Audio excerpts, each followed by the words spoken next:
So, good morning.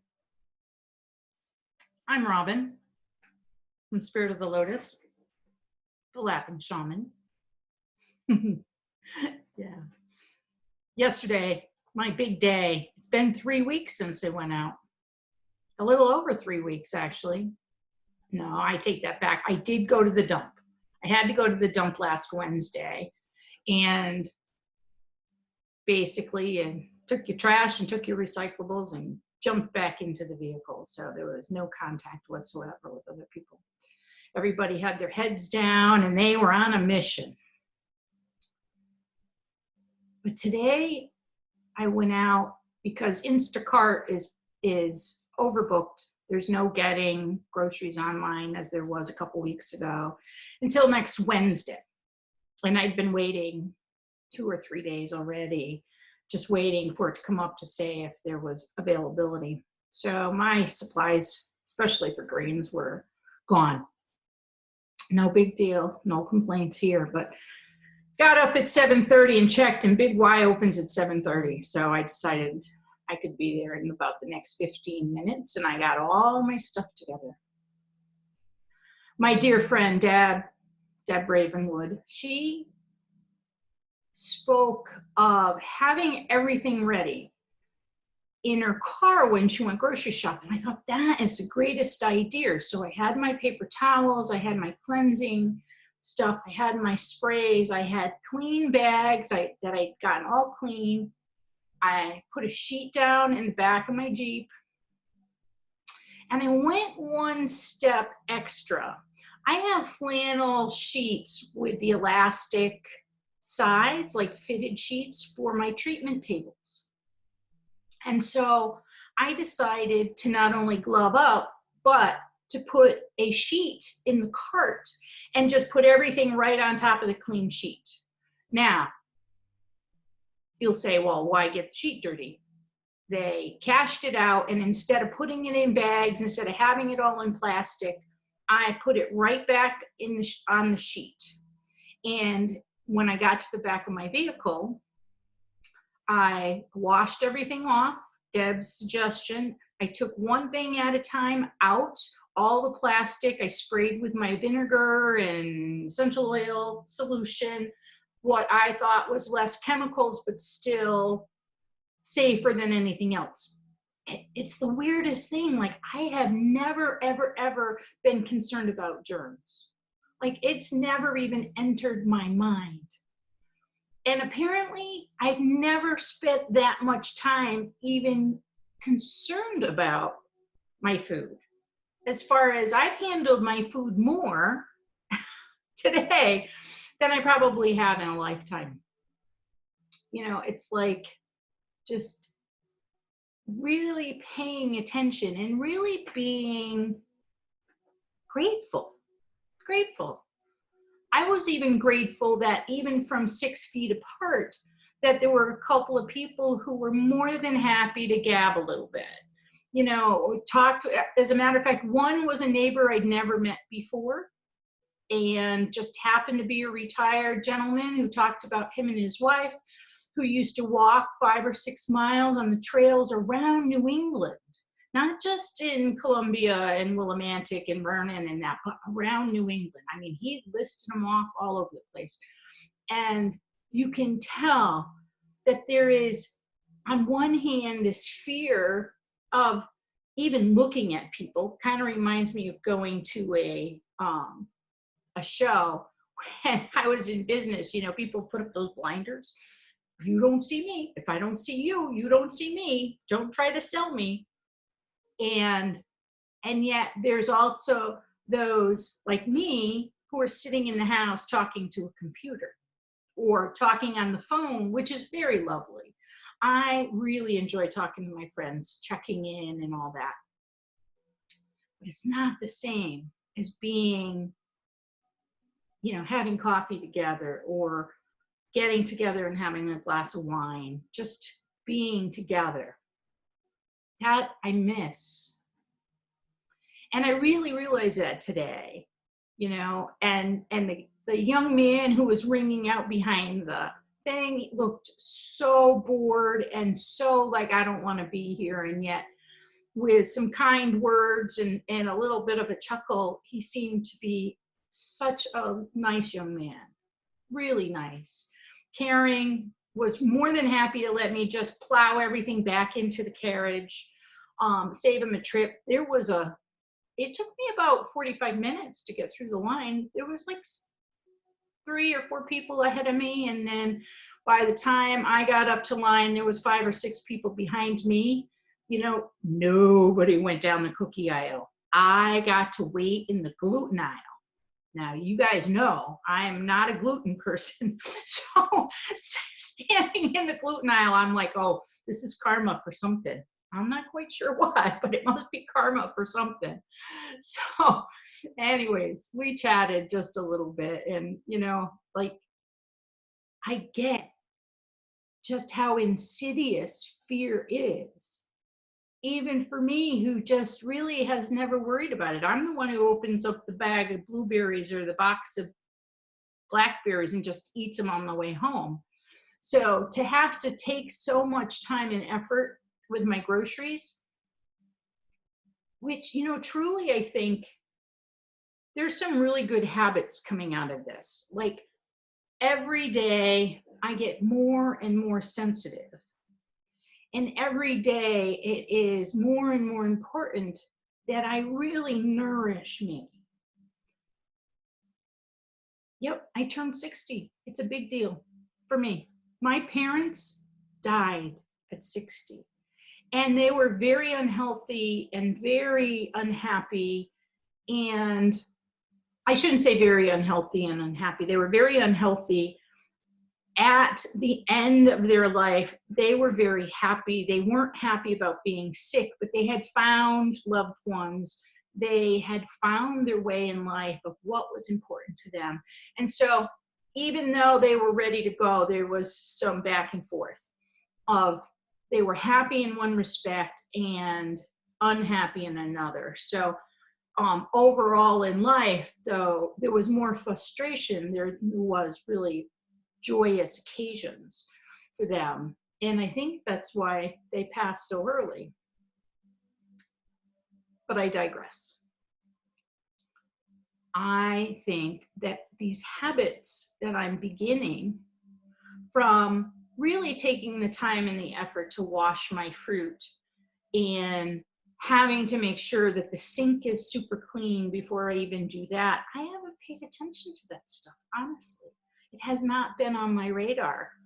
And I think it's time I start. I think it is time that I realize that I need to take an extra time, extra steps to honor what I'm bringing into my home, to honor my home in general, to honor the food that I am grateful to have, and to really pay attention to how I'm nourishing myself even more. Like, this is a big deal for me, and I've been doing this now for 15 years because of being so broken when I began this journey of healing and then learning how to help others heal.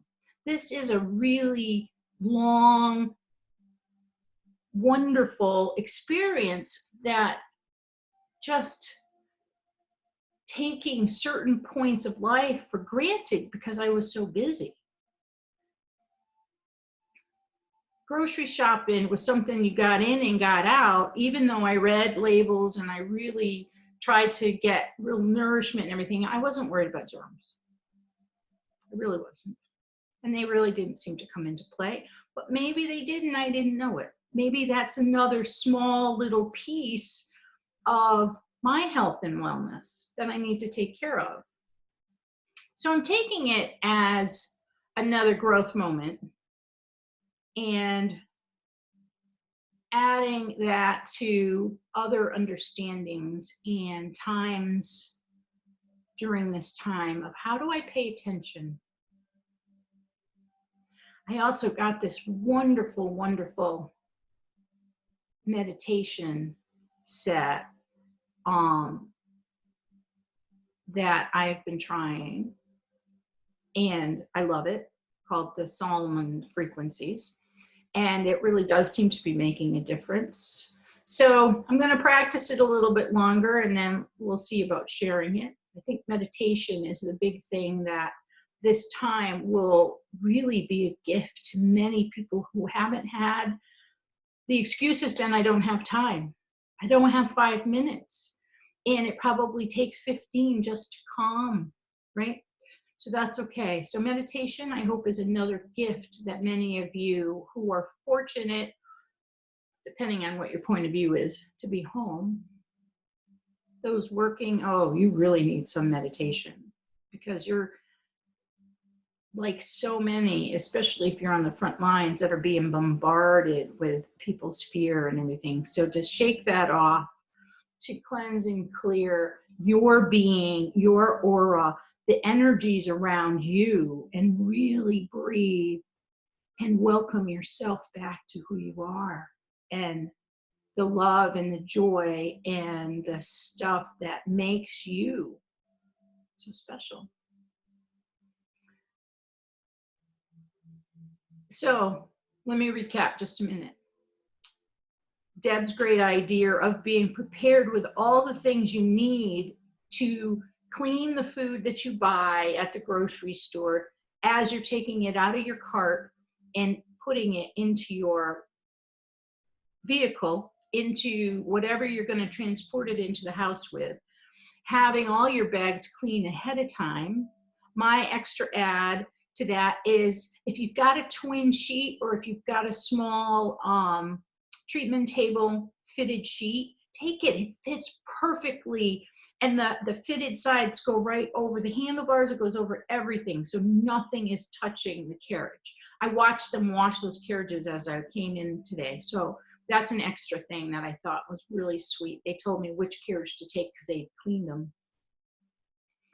And then have a really good bag that's clean, that you can put all your produce in to dump as a whole right into the soapy treated water, whatever water you're going to treat all your vegetables with, to let them soak for a little while, and then to scrub them. And God, am I loving my Norwex cloths. I have been a Norwex distributor for years. I hadn't actually sold any in a while, a few here and there, but I've always used my Norwex cloths. And because I did those tests where you compare the Windex to and the disinfectant and everything to the wet cloth, and then you use a protein swab to see if there's anything left on the counter after raw egg, I had been hooked way back when. I hadn't even, I mean, I've got a case of paper towels. If anybody needs paper towels, let me know. I rarely use paper towels anymore because of my Norwex. And if you don't have Norwex, you haven't tried it, I have a whole bunch of it. Super cheap, if not free. I've got some samples if people need it, but it's embedded with silver. So once it's dry, it disinfects itself. I'm using all the extras because I don't know who to trust in what, so I'm not preaching to anybody about what works and what doesn't. But I like my cloths and I use them a lot. And sometimes I just put them on disinfect in my dryer if they're sopping wet after being wrung out, because that's another, the heat will kill anything that's on them too. Anyways, that's enough of my chatter for today. Yeah, take a deep breath. Remember, you're an amazing person, an absolutely amazing person, and you have so much to offer the world. But first, you need to take care of you. And I hope that you are finding little things to be grateful for in ways that you never dreamed you would find in this very huge shift that's not just in your backyard, not just where you work, but globally. From China to Italy and Germany, all over Europe, to now Australia, to South America and Central America. We're all in this together. It's probably been a long time since we've all worried about the same thing at the same time. So let's not just put the worry out into the world. Let's put a wave of love out there. There are many, many, many suggestions of every hour on the hour of people who are praying and all that, and I love that. Find time to meditate. Say a prayer for yourself and your family, those you love, those you know, those you don't. And let's bring a wave of compassion, couldn't even say the word, caring and compassion to the world rather than a wave of worry. Aho. May you be safe, may you be well. If you need something, reach out. Anything at all. If there is something that I have and you are running low, the only thing I don't have is elastic. The one thing I've seen a lot of is people asking about elastic. I got every craft known to man and I don't have any elastic, I'm sorry. But if there's something that I have, if you need toilet paper, if you need paper towel, I don't have much, but I'm willing to share whatever I do have. And I love you guys. So enjoy your day. Find a way to really find the blessings in all of this that's going on. Aho.